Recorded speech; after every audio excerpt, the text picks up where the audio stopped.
ఈరోజు ఆదిలాబాద్ జిల్లా కేంద్రంలో 18వ వార్డు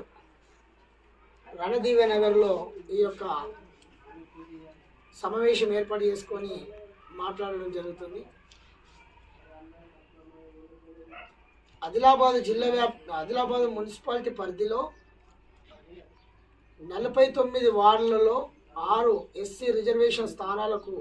అవకాశం వస్తే మిగతా ఈ జనరల్ స్థానాలు మరియు బీసీ స్థానాలు వస్తే ఈ 6 స్థానాలలో మెజార్టీ జనాభా కలిగినటువంటి మాదిగలను మరియు ప్రధాన రాజకీయ పార్టీలైన కాంగ్రెస్, బీజేపీ, బీఆర్ఎస్ పార్టీలు విస్మరించడము అత్యంత బాధాకరం,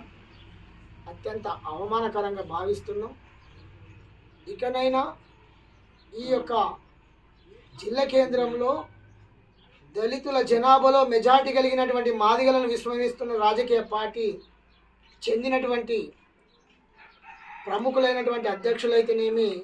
వివిధ ప్రతినిధులైతేనేమి, మేము ఒకటి మీకు విజ్ఞప్తి చేస్తున్నాం ఏంటంటే, ఈ యొక్క మాదిగల మరియు అస్తిత్వాన్ని, ఉనికిని మీరు అగౌరవపరిచే విధంగా మీ వ్యవహార శైలి ఉన్నందున భవిష్యత్తులో దీనికి తగిన మూల్యం మీరు చెల్లించుకోక తప్పదని ఈ సందర్భంగా ఎంఆర్పీఎస్ తరఫున డిమాండ్ చేస్తున్నాం,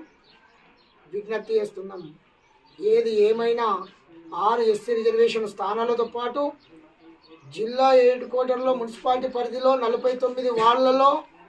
గెలుపు ఓటములను ప్రభావితం చేసి గెలుపు ఓటములను శాసించే విధంగా మాదిగల ఓటు బ్యాంక్ ఉన్నదనే సంగతిని ఈ రాజకీయ పార్టీలు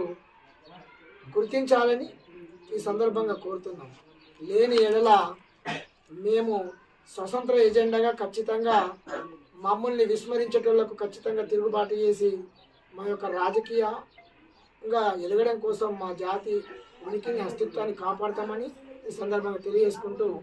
ఇకనైనా మించిపోయిన సమయం ఏం లేదు కనుక పార్టీలు మాదిగలకు పెద్ద మొత్తంలో అవకాశం కల్పించాలని ఈ సందర్భంగా విజ్ఞప్తి చేస్తున్నాం.